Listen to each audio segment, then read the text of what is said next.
معیشت کا پہیہ جام ہے، آگے بڑھنے کا راستہ نظر نہیں آ رہا، سیاسی جماعتیں irrelevant ہوتی چلی جا رہی ہیں، آئینی تقاضے جو بھی ہوں آئین پر عمل ہونا چاہیے، لیکن کیونکہ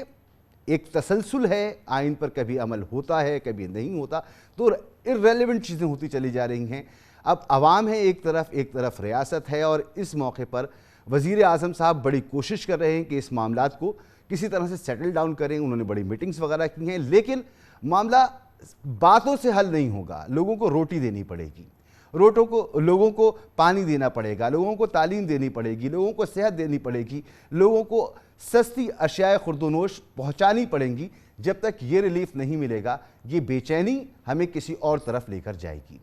معاملات کس طرف جا رہے ہیں، الیکشن کب ہوں گے، معاملہ پھنسا ہوا ہے، نون لیگ کچھ اور کہہ رہی ہے، پیپلز پارٹی کچھ اور کہہ رہی ہے۔ مشترکہ مفادات کونسل میں جو یہ 13 جماعتوں کا گلدستہ یک زبان یک قالب تھا، اس میں اب انتشار نظر آ رہا ہے، ایک دوسرے کی بات ماننے کو تیار نہیں ہے۔ معاملہ کیا ہے، جب اقتدار چاہیے ہوتا ہے تو سب شیر و شکر ہو جاتے ہیں، اور جہاں اقتدار سے باہر نکلتے ہیں تو ان میں لڑائیاں جھگڑے دشمنیوں کی حد تک پہنچ جاتی ہیں۔ ان تمام معاملات پہ بات کریں گے۔ ہمارے ساتھ اس وقت موجود ہیں ایم کیو ایم کے سینئر ڈپٹی کنوینر اور اہم ترین رہنما جناب فاروق ستار صاحب۔ سب سے پہلے تو ان سے ہم معلوم کریں گے کہ کیا کچھ ہوا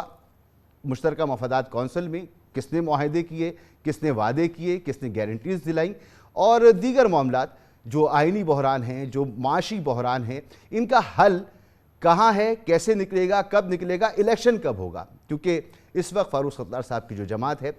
وہ بڑی باخبر جماعت ہے۔ بہت بہت شکریہ جناب فاروق ستار صاحب وقت دینے کے لیے۔ وعلیکم السلام۔ اب یہ مت کہہ دیجیے گا کہ اتنی باخبر ہے کہ ہماری ساری خبریں بھی بہادر آباد سے یا پاکستان ہاؤس سے آتی ہیں۔ وہ تو میں بھی آپ سے تفصیل سے پوچھتا ہی ہوں۔ پہلے تو یہ بتائیں کہ ایم کیو ایم کبھی کوئی ڈھنگ کا کام بھی کرے گی؟ میں سمجھتا ہوں کہ 11 جنوری جو ری یونیفیکیشن ایم کیو ایم کا ہوا نا، تو ہماری دونوں چیزوں پر نظر تھی کہ بائی ڈیزائن مسلسل ہمارے خلاف جو کچھ ہوتا رہا، ہمیں پنپنے نہیں دیا گیا، کام نہیں کرنے دیا گیا، ریاست کا جبر۔ وہ نہیں پوچھ رہا میں نہیں بتا رہا ہوں۔ ایک تو وہ تھا 50%، جس کی وجہ سے ہمارے لیے بہت مشکل تھا سروائیو کرنا۔ دوسرا 50% جو ہم سے غلطیاں ہوئیں، جو ہم نے غلط فیصلے کیے، اور جو ہماری تقسیم ہوئی، تو جو ریئلائزیشن مجھے تو 2 سال پہلے سے تھا، ہم ری یونیفائی، میں بھی آپ کی بات نہیں کر رہا، لیکن اب ری یونیفائی ہو گئے، تو ری یونیفیکیشن کے بعد یہ امید کی پہلی، وہ تو میں بعد میں آؤں گا نا کہ اس کا فائدہ آپ کیسے لیں گے۔ نہیں ڈھنگ کے کام کرے گی، تو ہم نے 11 جنوری 2023 سے تو ڈھنگ کا کام کرنا شروع کیا، کیونکہ مسعود رضا، یقین کرو میں جہاں جاتا تھا، مصطفیٰ کمال بھائی جہاں جاتے تھے، خالد مقبول بھائی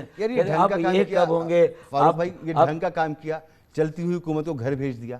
یعنی جس کا آخری اکنامک سروے رپورٹ کہہ رہا ہے کہ گروتھ جاری ہے 6% پر، جس کا اکنامک سروے رپورٹ کہہ رہا ہے کہ لارج اسکیل مینوفیکچرنگ جو ہے وہ آل ٹائم ہائی ہے، جو بتا رہا ہے کہ جی زراعت بڑی اچھی ہو رہی ہے، جو بتا رہا ہے کہ 12% مہنگائی والی حکومت،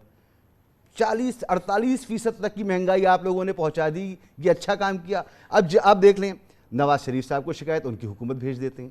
پیپلز پارٹی کو شکایت، ان کی حکومت گرا دیتے ہیں، مشرف صاحب کی حکومت بنا لیتے ہیں، اب وہی پھر کوئی نیا سیٹ اپ بنا، اس میں آ گئے، عمران خان کے ساتھ آ گئے، پی ڈی ایم بنی اس کے ساتھ آ گئے، اور جب آتے ہیں پھر گرا بھی دیتے ہیں حکومت۔ تو کوئی ڈھنگ کا کام کریں گے کبھی؟ دیکھیے میرے خیال میں یہی تو کہہ رہا ہوں نا کہ پہلے ڈھنگ کا کام تو ری یونیفیکیشن کا تھا، کیونکہ کراچی میں اگر ہماری بجائے کسی اور کو مینڈیٹ ملا یا دیا گیا، اس نے بھی اس طرح اپنے یہاں پر جڑیں اور روٹس نہیں بنائے اور عوام کے مسائل، بلکہ اس نے تو یہاں کی جو مصنوعی اکثریت لے کر آنے والی جو بڑی جماعتیں سو کالڈ وڈیروں اور جاگیرداروں کی جو دہی سندھ سے مینڈیٹ رکھتی ہے، اس کے ساتھ ایک خاموش معاہدہ کیا ہوا تھا، اور اس معاہدے کے تحت سندھ میں انہوں نے ایک قسم کھائی تھی، کس نے معاہدہ کیا؟ پی ٹی آئی نے پیپلز پارٹی کے ساتھ ایک پس پردہ معاہدہ تھا۔ عمران خان ایک دن یہاں آ کر کیمپ آفس لگا کر رات کو رکنے کے لیے تیار نہیں تھے، K4 سرکولر ٹرین، کچرا اٹھانا، نکاسی آب، کسی منصوبے پر توجہ نہیں تھی ان کی بلا سے۔ Waseem Akhtar M Q M کے میئر ہے، ناکام ہو، صوبائی حکومت اختیار نہیں دے رہی، ہم عدالت میں ایم کیو ایم کے ساتھ نہیں کھڑے ہوں گے، 140 کی پٹیشن میں، کہیں پر بھی نہیں تھے۔ آپ کی بات، وہ جو تاثر آپ دے رہے اپنے سوال سے، وہ بھی اپنی جگہ صحیح ہے، میں اس کو غلط نہیں کہہ رہا کہ اگر ہم نے ڈھنگ کا کام نہیں کیا، ہم نے تجربے کیے، ہم نے بھی غلطیاں کی۔ میں for the sake of brevity یہ کہوں گا کہ مسعود رضا ان ساری باتوں کے بعد کراچی کی جو سیاسی خلا ہے اس کو کیا آپ سمجھتے ہیں ایم کیو ایم کو ہٹا کر یا ایم کیو ایم کی غلطیوں سے جو ایم کیو ایم کا زوال پذیری ہوئی کیا کوئی ابھی میں نے کہا فاروق بھائی سیاست irrelevant کر ہو دیا گئی ہے نا، کر دی نا، یہی میں کہہ رہا ہوں۔ لیکن آپ نے ایک ایسا کام کیا جس کے بعد سیاست irrelevant ہو گئی، جس کے بعد آئین تقریباً irrelevant ہو گیا۔ اس وقت ایسا کام کیا آپ نے کہ لوگ سڑکوں پر نکلے ہوئے، لوگ سر پیٹ رہے ہیں، خودکشیاں کر رہے ہیں۔ دیکھیں مسعود رضا، تم تو مولوی تمیز الدین خان کی طرح مطلب ہے کہ بس ایک تلوار کا وار کر کے اچھا نہیں کیا آپ نے، گردن، دیکھیں ایسا تھوڑی ہوتا ہے کہ حکومت گرا دی۔ نہیں، یہ تو آپ نے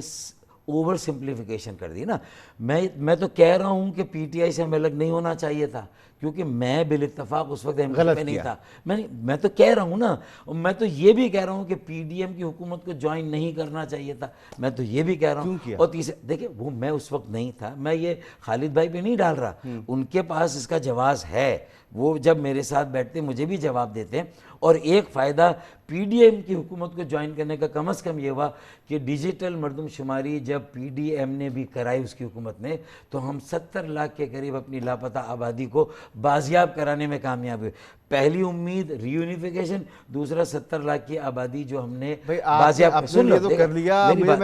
میری بات سن، براڈ اسپیکٹرم میں نے تو براڈ اسپیکٹرم پورا ملک دیکھ رہا ہے۔ بھائی بنیادی چیز کراچی کے ساتھ جو حق تلفی ناجائز ہوا، صرف اس ذرا کراچی سے باہر آ جائیں نا، نہیں آپ ایم کیو ایم پاکستان ہے نا، ابھی ایک پاکستان کی پہلے پاکستان کی بات، تو پاکستان چلتا ہے، لیا کا ڈی پی او پاکستان پلتا ہے، کراچی چلتا ہے تو اسلام آباد